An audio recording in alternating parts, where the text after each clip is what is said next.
జరగాల్సిన పని ఒకటి ఉంది. అదేంటో తెలుసా?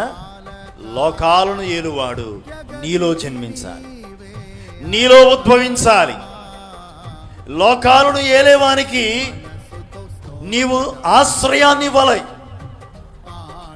నీవే ఆశ్రయ స్థానంగా మారాలి. ఒక్క మాటలో చెప్పాల్సి వస్తే యేసయ్య నీలో ఉండాలి. యేసు నీలో ఉంటే నీ జీవితం మారిపోయింది.